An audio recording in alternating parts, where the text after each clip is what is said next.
To the point, informative, entertaining, and protecting the Second Amendment. Welcome back to Elfster's Rifles and Reloading. And wow, do I have some 45 ACP pistol progressive reloading fun for you guys. So let me make sure my sound is up and running here. See who's logging in here right out of the gate.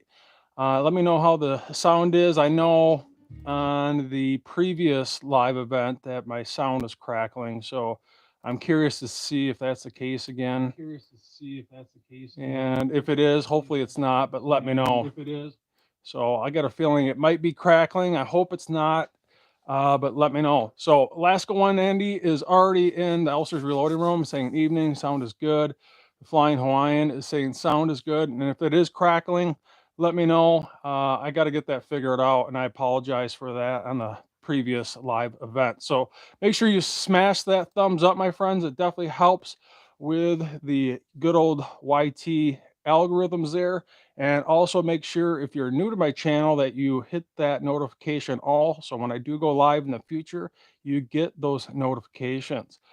Thor's axe is already in the house along with Marcus Tabs is saying load, pun, and clear. And I guess what we're doing here is some 45 ACP progressive reloading. And that is with the Hornady lock and load press. So if you have a Hornady lock and load press, you're in luck. As a matter of fact, I just got this die set. Got it from Amazon. I got it shipped for 39 bucks. It's ultra cheap. And I'm, big fan of these Lee deluxe pistol die sets. If you watch my previous video on the 9mm Lee Deluxe pistol set, you'll know that I'm not a big fan of seating dies that crimp in the same die. I like to get that taper crimp in a separate die station. And I got this off Amazon, and I got it shipped to my front door, and I opened up this box, and to my surprise, the damn thing was used. I'm like, what the heck? Someone's already used the thing, and it was absolutely dirty. And I was like, you got to be kidding me. So I called up Amazon. I'm like, you guys, I cleaned it up. I felt like I could still use it, even though someone else has used it. Got it cleaned up, and I felt confident I could use it. Called up Amazon. They gave me half off. So I ended up getting the thing for like 15 bucks. After I had a couple points left on my Discover card, got it next to nothing. So what the heck, kind of worked in my favor. But 64 Samsky is in the house saying hello, been reloading 9mm on my Dillon 650 XL. Jason Yandel is in the house saying hey Chad. Thor's X saying 230 grain round nose, 48 grains of bullseye. That is my match load. And matter of fact, I got a hold of my good friend Michael Deck, and that's kind of what we're doing, close to what Thor's X saying, but a little less than you. I'm actually doing 4.2 grains of bullseye, CCI 300 primers, and we're going for a coal of 1.260 and a crimp at the case mouth opening of 0.70. Matter of fact, I usually, when I get this set up right out of the gate, I'll create what's a W round if you're absolutely new to the game. Absolutely no primer, no powder in it. And I'll just seat that bullet and get a crimp on it. And that is exactly what I was shooting for. So I grab my iGaging Origin calipers here. Huge fan of these. I've been using them for about a month now, and man, are they ever awesome. Matter of fact, check out the description box below. I have a link to these. In my opinion, the best calipers for under 50 bucks. I got these shipped from Amazon for 42 bucks. They work amazing. As a matter of fact, I have a link in the description box below if you're interested. But we got a cal, at least I got the cal set right at that 1.260 on my dummy round. And then as for the crimp on the case mouth opening, get this just right. Man, that's tough to get there. So we're right at, I can get this with the camera right in front of me. Sorry guys. So right there at 4.7, I think it's 4.695, but it's close enough.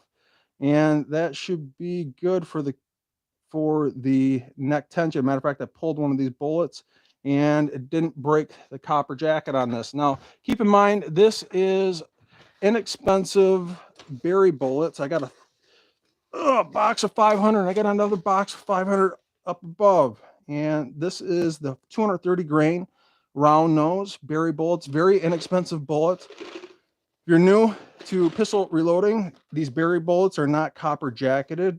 They're copper plated. Pretty much a glorified lead bullet with just a thin layer of copper over them. And they just seem to work really, really good. And I'm excited to get these in my Ruger SR 1911. Awesome stainless steel pistol made by Ruger, 1911 flavor. Wish I could show it to you, but we're live, so I can't. But let me just refresh the screen here, make sure that we are good to go on the sound and the comments. And the PCC kid is rolling in, and he is saying he uses Unique. And like I said, we are using Bullseye, kind of the go-to powder for 45 ACP. And yeah, I can't wait to get these bullets down that tube.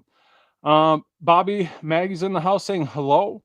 And yeah, so let's get this going. And I should have this powder assembly set for 44.2 grains of Bullseye, and I'm just going to quick double check that. So I'm going to clip you guys out of here, try and do this without losing you, and I should have this ready to rock and roll on the powder drop assembly.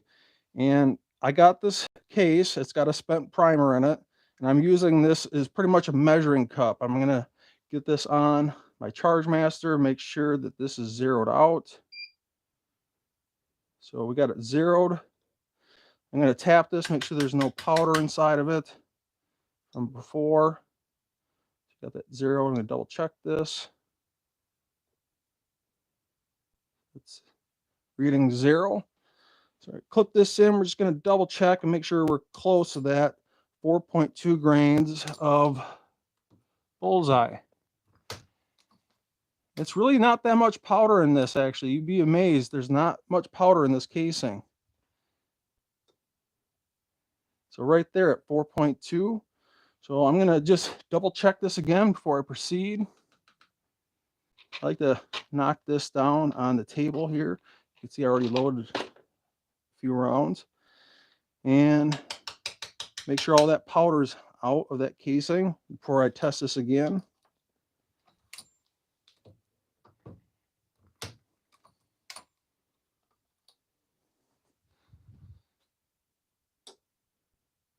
And right there, 4.2. I've already done this numerous times before I went live, so I feel confident that I'm good to go there with this Bullseye. So I'm going to get this out of the way. And as for the brass, I've already pre-sorted out the brass. Now, when it comes to 45 ACP, I tell you, the pistol primers for 45 ACP are an absolute pain in the rear end. And that's for a couple reasons. And I kind of made note of this in one of my videos about 3 videos ago when I was preparing for this, and it's called Live. Mama said 45 ACP small primers are the devil, and they really are. And just kind of touch base with that video. And if you happen to miss that video, you might want to go back and check that out. It was streamed about 5 days ago. And the problem is with 45 ACP, and if you missed that video, can you spot out the small pistol primers? And that's the problem with 45 ACP, if you haven't missed that previous video, are these darn small pistol primers. They could just shut down your progressive press. And if you're absolutely new to the game, the problem is I got this loaded up for large pistol primers. And my shuttle set up for large pistol primers, and the seating primer is set up for large pistol primers. Well, once in a while, and what I found out, and I tested this, about 1 to 2 out of every 50 is going to have a small pistol primer. Matter of fact, I'm going to hit next here. You can see which 2 right here and here were the ones with small pistol primers. And it will immediately shut down your progressive reloading setup. If you're absolutely new to the game, you really need to keep an eye out for those small pistol primers. You got to weed them out, or at least set them off to the side and maybe reload a batch of 45 ACP with small pistol primers. And matter of fact, I just made a huge score. I was able to find 3,000 of these large pistol primers. So I feel like I'm pretty good there. So I know some of you guys are probably, you son of a gun, you. But I think I'm good to go on primers. I just need a few more small rifle and small pistol. But yeah, definitely need to keep an eye out for that. Now, the other thing that you need to keep an eye out for when it comes to 45 ACP is crimped primers, and that will also shut down your reloading progressive setup. And I had to weed out these military crimped FC, has a 12, and you can distinctively see the crimped perimeter around there. And you need to swage that out or cut it out. You need to do something to remove that crimp in order to seat the new primer. Absolutely new. And it's just as bad as freaking small pistol primers when it comes to 45 ACP. So keep that in mind. So other than that, let me see who else is rolling into the house here. Let me get plugged back in so I don't lose battery power. And let's go over this die set, and then we're going to progressively reload. So 45 ACP. So Andy Nelson is rolling into the Elfster's reloader room saying, I've also had very good luck with berry plated bullets. That's good to know. Bobby Maggie saying I'm reloaded 223 and 5.56 55 grain full metal jackets from the Everglades on my Dillon 550. That's awesome. I'm just curious, are you progressively reloading that, or are you singly dropping the powder and seating those bullets more in a single stage fashion? I'm just curious. K24 saying nice, unique is there on the shelf. And yes, I kind of shown this in the previous video, but I definitely also use unique. It's probably one of the most universal pistol powders that you can get. And I also have CFE pistol. And I also have some tight group. And right now that's what I'm rocking, or those four. But usually when it comes to 45 ACP, Bullseye is going to be the king, along with these 230 grain round nose flavor bullets. So very excited to get this in my SR 1911. So LNG Live 3 saying I use Bullseye my 45 ACP. PCC Kid saying the SR 1911 is a nice pistol, and I have it right over here. I wish I could show it to you, but I just can't while I'm live. Thor's actually saying lots of powders compared to Bullseye. However, the 45 ACP, nothing beats it. And he's absolutely true on that. And I'm excited to get these reloads down that bore. And you can see I already preliminary loaded up a few here of the feed 'em seeds. And see what else we got here. So Tom Pants asking, is that a glass hopper on your powder dropper? No, it's not. It's the stock plastic hopper that came with it. Otter is saying those guns are not even allowed over here, but just enjoy all the info. I mean, I feel bad for you, my friend, and we're definitely trying to hold on to our rights ourselves. So, so Jerry Parker saying, hey, everyone, smash the thumbs up. Man, I couldn't agree more. So yeah, let's get this going. And I've weeded out my Crimped Primers. I'm going to deal with that later. And let me get you a little bit up close and personal here, at least on this die set, especially for those that are absolutely new to the game. So if you have a Hornady Lock-and-Load press, you're in luck here. You know, if I was to make a suggestion, especially if you're just getting into reloading and you're looking at buying a press, is, you know, maybe something like a Dillon 750 XL. I think that'd be not only an awesome press if you're definitely going to reload for pistol, but you could definitely get precision reloads on a progressive press, in my opinion. Now, at least with this Lee Deluxe pistol die set, they do have some instructions, and I just want to kind of, go over these really quick for those that are absolutely new. And then the first station here, that is going to be the Carbide full-length sizing die. So what that does is it pops out the old spent primer.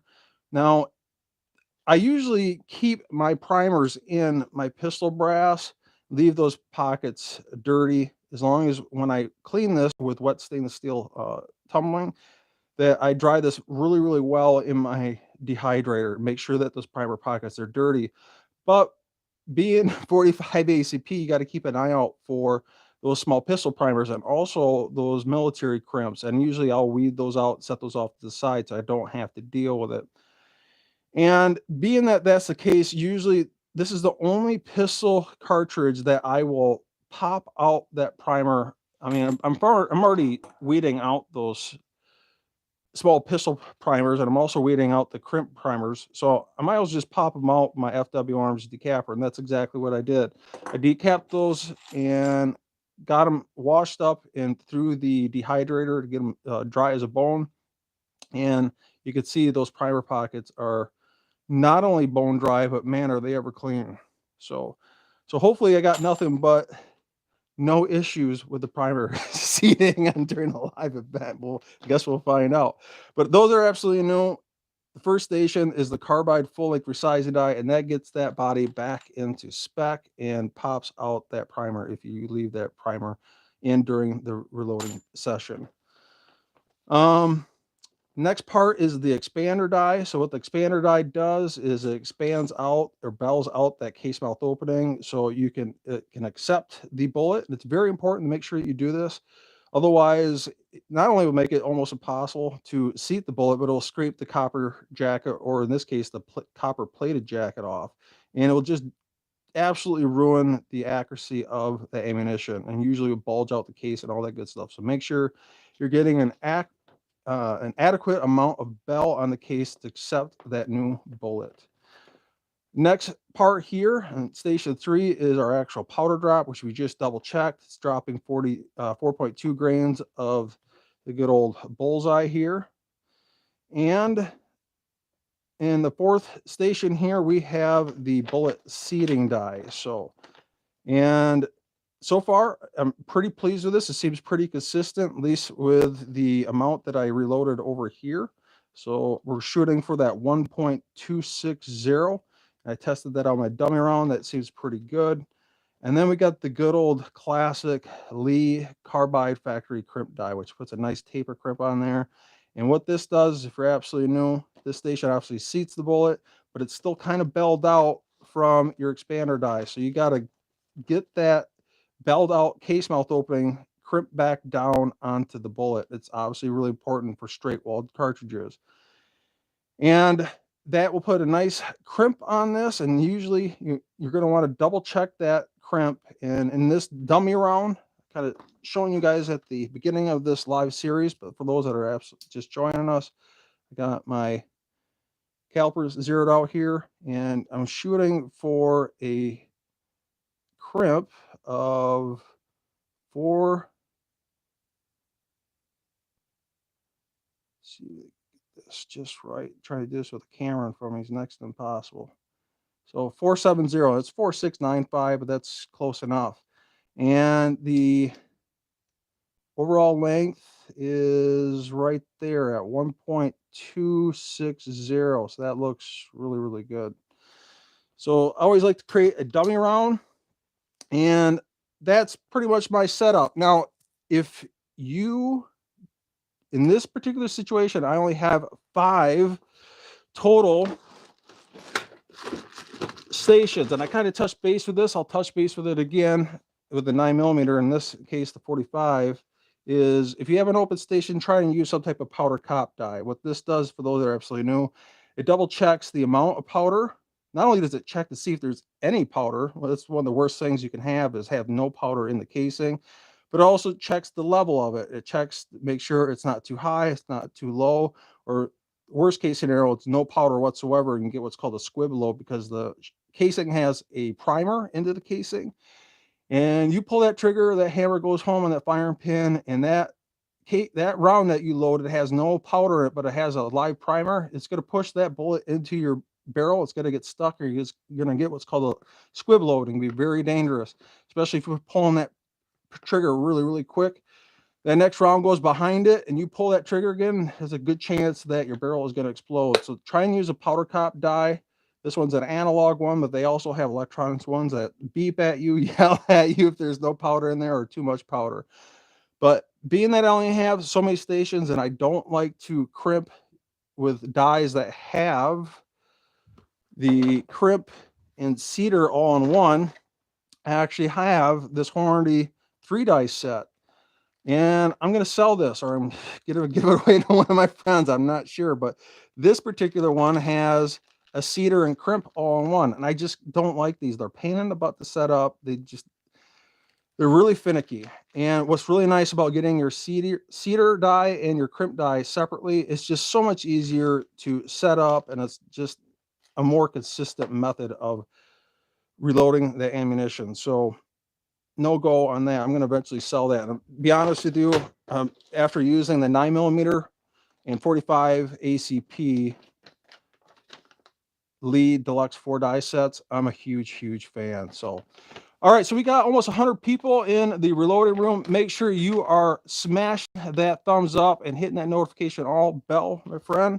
That way when we go live, you are getting those notifications. So before I reload here, I'm just going to double check who else is rolling into the reloading room. And I see my good old friend Michael D is rolling in the house, and make sure I might have missed some of your comments here. So Matthew Bailey saying, can you talk about the differences in reloading full metal jacket and copper plated projectiles? So really the only real difference is copper plated is a very thin, almost a minute amount of copper on it, where a copper jacket is a much thicker jacket on the actual lead bullet. And it's really the only real difference. And you got to be really careful, especially when it comes to crimping copper plated bullets, more inexpensive bullets like these berry bullets. You got to make sure you don't tear through that copper plated, because it's so thin. It's literally paper thin. And it's really just to give it a nice shiny look. And it does help a little bit in regards to accuracy and accepting that bullet into the rifling's lands and down that rifle bore. But there's really not much difference between this and a straight up lead bullet that you can cast yourself. Now, with the copper jacketed bullets, obviously it's a much thicker layer of copper on that bullet, much more accurate, especially when it comes to crimping that round. It will not tear through that copper jacket as much as a copper plated. So keep that in mind. But usually when you're just going for plinking ammo, you just want some trigger time at the range. You're not totally concerned about accuracy. Berry bullets, copper plated bullets are just fine. If you're going for the most up accuracy, you might want to consider more like a copper jacket bullet, which I actually have some up here. Where are those? Right up here. Let me grab these. So something like a XTP, a Hornady XTP. This is actually a hollow point ballistics type nose on it. This has more of a copper jacket. You can see in the picture here, they kind of show how thick that copper jacket is compared to something like a copper plated, which is, I wouldn't say paper thin, but damn near. So, all right. So what else got here? So Scott Hall, newbie here. Nice to have you in the reloading room here. Michael D saying, dang it, I'm late. Guy's too busy reloading himself. Jason Yandel saying, I have great luck with the Lee pistol die sets. How much crimp do you use? And at least with the 45 ACP, once it's crimped, I try to measure the case mouth opening. So when I measure it, it's measuring at 4.70, at least for 45 ACP. See here, Boris saying, I'm famous. Harold Farmer's in the house saying, good evening all. Pony 47 saying, hey Todd. Bobby Magazine, and she's like, I like Dylan dies. What else we got here? So yeah, All right, so we got 117 people watching, and that's fantastic. So let's progressively reload some rounds here, and let's see how much analness I did in regards to sorting out small pistol primers and military crimps. So we're going to go to the first stage here. So for those that are absolutely new, I can't stress this enough. When you're on a progressive press, you got to make sure you're getting those full strokes. You're going fully down with a nice snug at the bottom. And when you go back up, especially when you're seating that primer, you're getting those full motions. You're not short stroking it. If you go all the way down and you short stroke it, you could not seat the bullet as much. You might not drop as much powder, especially when you go back on the upstroke and you're pushing forward on the handle. Some issues that you'll run into is you might not seat that primer deep enough. So I can't stress that enough. Make sure you're getting those full range of motions on your progressive press handle. So the first stage here, for those that are new, we're going up the first stage.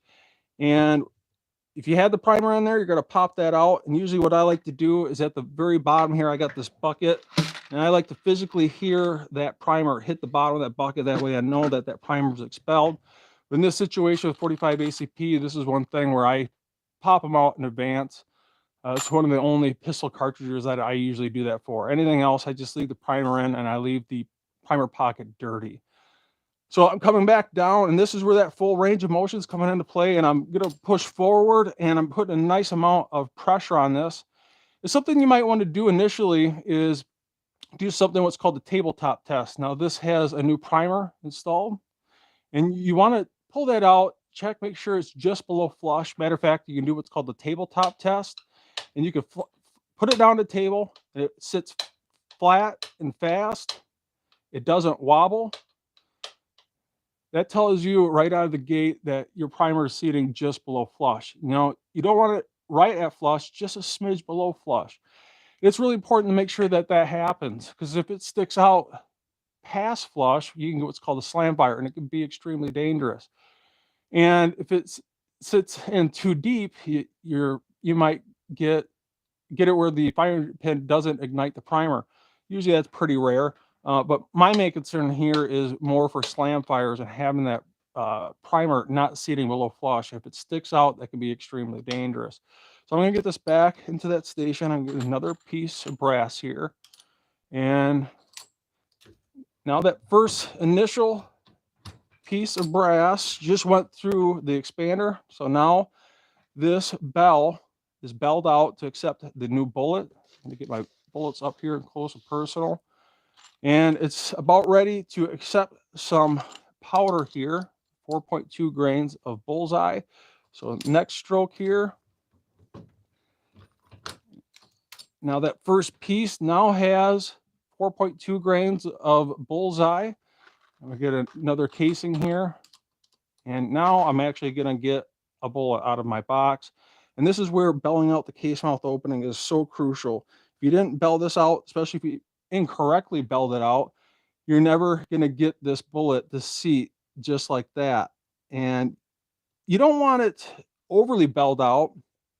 Some problems you can run into if you overbell the case mouth opening is you're going to ruin the longevity of that brass, and eventually it's going to cause that brass to split on the case mouth neck. But if you have too little bell, you're not going to be able to seat the bullet in there for the next process of the progressive press here, and that's seating the bullet. And you got to have it just right, and that's something you got to test out. And if you have it too much, you're going to split that neck. If it's too little, you're going to scrape the jacket, especially on these copper plated berry bullets. You're going to scrape it off and instantly ruin the accuracy of that round. But before I do that, remember, I'm not using a powder cop die. I need to physically inspect. You can see I'm physically looking down that casing to make sure that there's powder in there. And not only checking that casing, that there's powder in there, but it's consistent in comparison to the one before that, and the one before that, and the one before that. I'm making sure that that level of powder in there is consistent from each loaded cartridge. So if you don't have a powder cop die to tell you, hey man, you don't have any powder in there, or you have too little or too much, you need to physically inspect it and keep an eye on those levels, make sure that they're consistent. And that looks consistent. I'm gonna put my bullet in there, and now it's gonna seat the bullet. And coming back down and putting a primer in that next piece of brass. And now my bullet's seated. But for those that are absolutely new, that case mouth of the brass is still somewhat belled out. I need to get that crimped down onto the bullet, and that's super important for straight wall cartridges. I know a lot of people ask me this question: do you crimp rifle rounds in? I've explained this to some of you guys, especially if you watch my videos in the past, is I don't crimp for rifle rounds unless it's a hunting round, and if it is, I put the lightest kiss of crimp, or if it's good old shit hit the fan type of ammo, if it's gonna be put into a box for storage purposes way down the road, it's something like a military round, full metal jacket with a cantilever. Yes, then I will put a crimp on it, but my precision rounds and even my non-precision rounds, if I know I'm gonna fire them soon, I rarely ever crimp my rifle rounds if it's a bottleneck rifle cartridge. Now, straight wall cartridges are completely different. You need to crimp those. There's no ifs, ands, or buts about it. It has to happen. And if you don't crimp it, what's going to happen is that bullet's going to get pushed in to that brass, especially when you try to load it into that chamber. And it's not a good thing. And you need to make sure that it's crimped. So make sure that not only are your straight wall cartridges crimped, but is crimped enough. And that's super, super important. And I'll sometimes actually on my dummy rounds, when I'm first initially getting this set up, is I will literally get my bullet puller on the first initial pieces, dummy rounds with no power, no primer, and I'll physically pull that bullet out and I'll inspect the bullet, especially on these berry bullets that are not copper jacketed, they're copper plated. And I'm going to make sure that that crimp is not tearing that ultra thin, paper thin copper plating. It's something you still need to be concerned about with copper jacketed bullets, but it's really important with copper plated bullets like these inexpensive berry bullets. So it's, if you're new to the game, it's something you really need to keep an eye out for. So I'm going to get another piece of brass in here, and the next part here, it's going to go up into my factory crimp die here. And I'm going to get another bullet. I'm inspecting this piece, and I see that it has powder and it's consistent to the one before it. And right there, my friends, we got what's called, you can see I push forward for the primer of this, but that's what we call a good old American freedom seed. And it just doesn't get any better than that. So next one has same amount of powder. It looks consistent. I'm inspecting it. Full range of motion. Nice snug at the bottom. When I go forward, I'm pushing forward with a good ample amount of force. Make sure that primer's seated. Grab another piece of brass. Grab another bullet. And I'm inspecting this. It's got powder. Looks consistent. Nice snug at the bottom. Nice force pushing forward. Grab a piece of brass. Grab another bullet. And this is where, you know, a case feeder and a bullet feeder would be nice. But you know what? I'm not that big of a YouTube channel quite yet. I just love to share my knowledge. It's about it. So far, this is going really smooth. And if I didn't inspect this brass anally, especially for 45 ACP, most other cartridges in the pistol world, 9mm, 40 Smith & Wesson, something you really don't need to worry about much. But when it comes to 45 ACP, man, oh man, do you really need to check out those primers. Otherwise, this will not go smooth. Trust me when I say that. So I'm going to do a couple more here, and then, and it looks like I might have lost you guys there. Sorry if I lost you there. Let me flip this around here. You guys back with me here? Look, I might have lost you there for a second. Let me make sure you guys are with me. Sorry about that. How's the sound in the video? It looks like I lost you there for just a split second. Let me know in the comment section. Let me just double check that my sound is. Looks like I lost you there. Let me just double check. Sorry about that. Looks like I got Netflix there for a second. So, but yeah, let me just make sure I don't miss anything here before we check out this barrel plunk test and case gauge. Sorry about that. I must have lost you there. And what I like to do with my pistol rounds is I do what's called the barrel plunk test. Some of you guys might know this, but for those that are absolutely new, I literally take the barrel out of my pistol. Now this is just a metal tube. This is just a tube. That's all it is for the good old YT, so don't freak out. So I got one of my finished rounds here, and I like to do what's called the barrel plunk test. I just make sure that it not only plunks. Let me see if I can get this on audio. You can literally hear it plunking. So you hear that? Nice distinctive plunk. But also, I also check to make sure that I can spin it. It freely spins in there. So I can spin it. I don't feel any jaggedness. I easily plunks. And I'm also checking the headspace, at least for a 1911. I wish I could zoom in on this and focus, but I can't because this is a live feed. But I'm checking out the base of the brass comparison to this part of the barrel to make sure that it's head spacing correctly. And what I'm looking for is I'm making sure that that is just flush, maybe ever so slightly below. When I say ever so slightly, we're talking razor thin. I'm pretty much flush. And you can see here, I wish this would focus, but it won't. You can see that the base of the brass is just flush with this part of the barrel. So I'm doing the plunk test, spinning it, spins freely, and I'm checking out the headspace. And just to show you something a little bit clearer here, and I'll actually show you here a picture, at least for a 1911, this is what I'm looking for. Let me clip you guys out here. Is wrong, wrong, correct. And this is correct. This is probably what I'm shooting for mostly. I'm trying to get that so the base is just flush with that part of the barrel. You can get a little leeway, you know, just a razor thin amount of where the base of the brass is just low of that part. But if it's too low or obviously way too high, that's not good. This is what we're kind of shooting for, at least for a 1911. And you know, they got other different plunk tests that you can easily Google in regards to something like a Glock or SIG with a more of a striker fire situation. Um, yeah, but that's what I'm looking for, at least in the barrel plunk test for those that are absolutely new. And, you know, just to also double check, I do have a case gauge. I don't usually use case gauges. I actually don't use them at all for rifle. I like to reload from my rifle's chamber, not a case gauge. I like to use bump gauges when it comes to bottleneck cartridges. But at least for pistol, I'll still use case gauge. Just make sure that it feeds really smooth in there. You can see it's just really smooth with the case gauge, and it's also nice and flush. It's not below the lower step, and it's not above the higher step, and it just looks really good. And that's where making sure you got a nice crimp. If you don't crimp your cartridge and you try to put it in here, you'll usually fill that right away.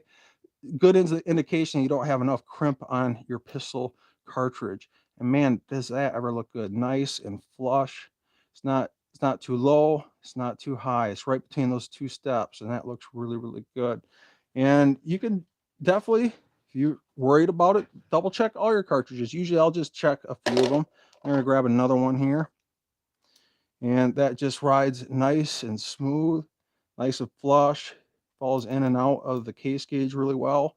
Matter of fact, we'll barrel plunk test this other piece. So get a nice plunk so you can hear that.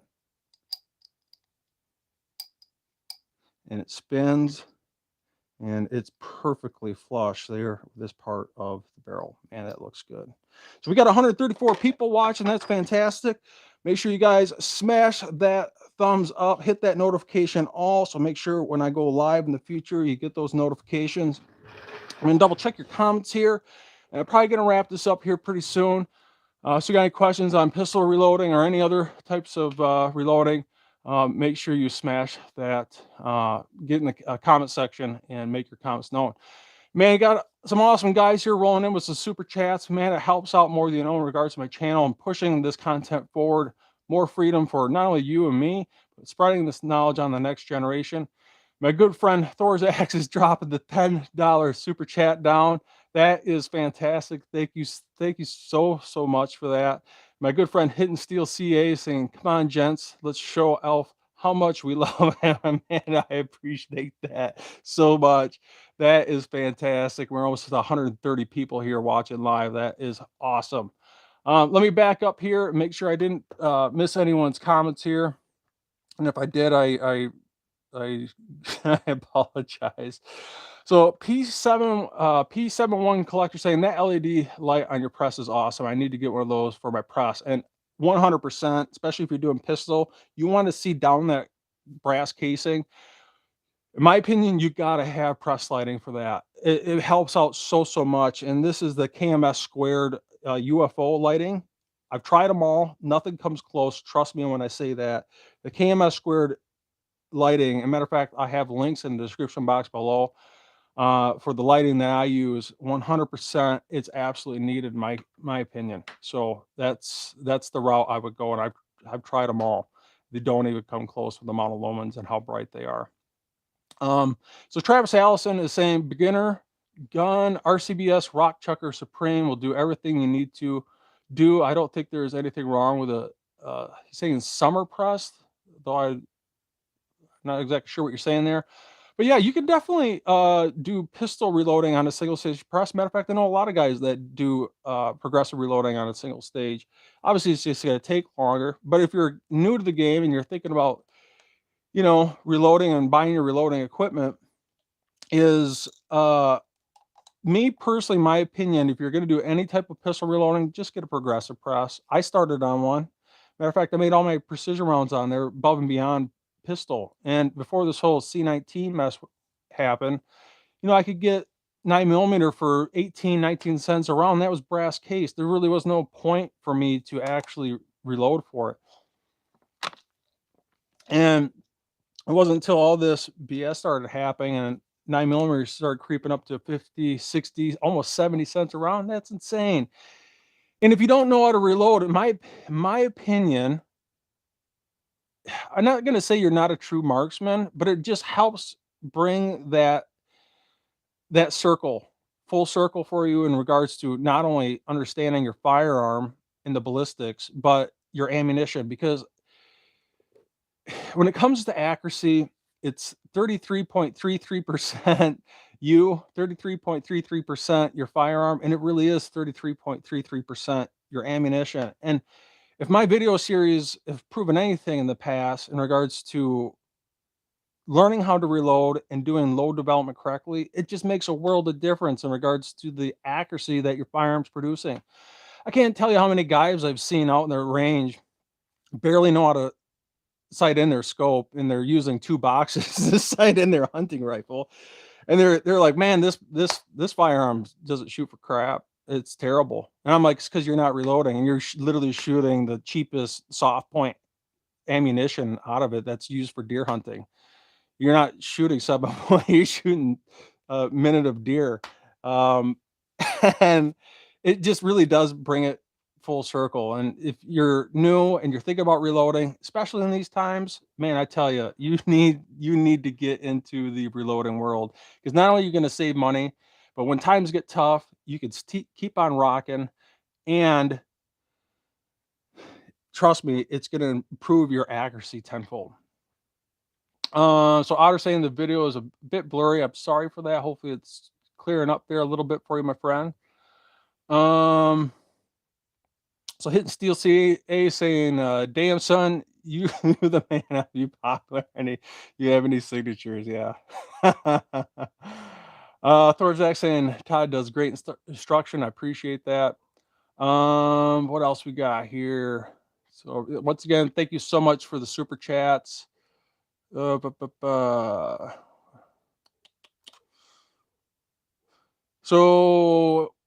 182Q KFTW, man, that sounds like a radio station. just paid 27 for 500 rounds range brass from Mid-South. You know, you really pistol brass, especially range pistol brass, I have no problem picking that off the ground. For those that are absolutely new, you can get an exponential amount more firings out of straight walled cartridges such as pistol ammunition. Or even if you have a lever action that uses straight wall ammunition, you can get an exponential amount more fires on that pistol brass. We're talking 20, 30, maybe even more, just depends. And when you pick any type of brass off the ground, when you go to the range, you're picking range pick brass off the ground, you don't know how many fires is on that, especially when it comes to rifle bottleneck cartridges. You know, something like a 223 or 556 AR-15, you might only get maybe, I don't know, 5, 6, maybe 7 reloads on that brass, especially if you don't anneal.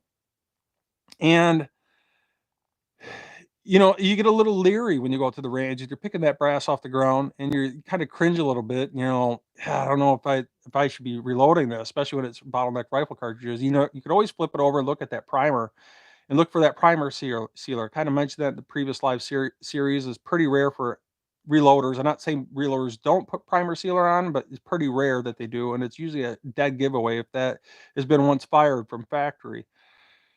But when it comes to pistol cartridges, man, you just almost give her hell until the casing splits, and that's pretty much what I do. And if you're not picking that brass off the ground, regardless if you need it or not, I pick it up and store it away for rainy days, just like what we're going through today.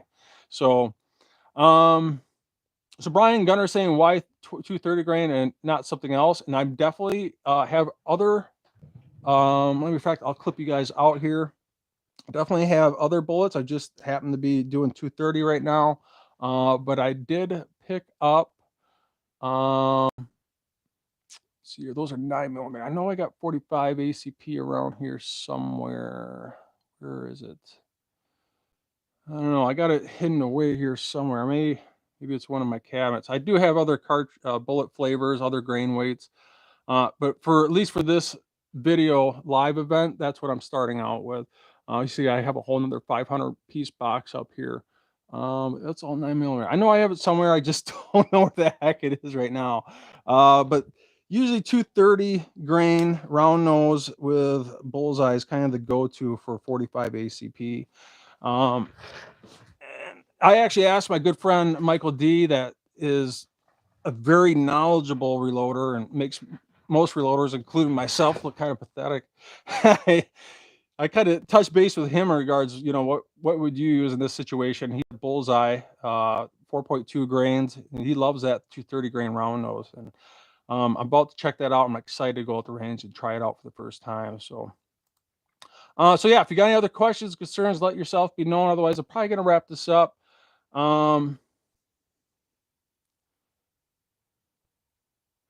So the beginner gunner saying with the RCBS Summit, it has the bullet load window where you're able to load the bullet from the side of the die instead of seating the bullet on top. You can do the same with a rock chucker. I don't see why not. Those are actually really great dies. They get really the concentricity of those dies is, I would say, greatly improved, but it definitely helps.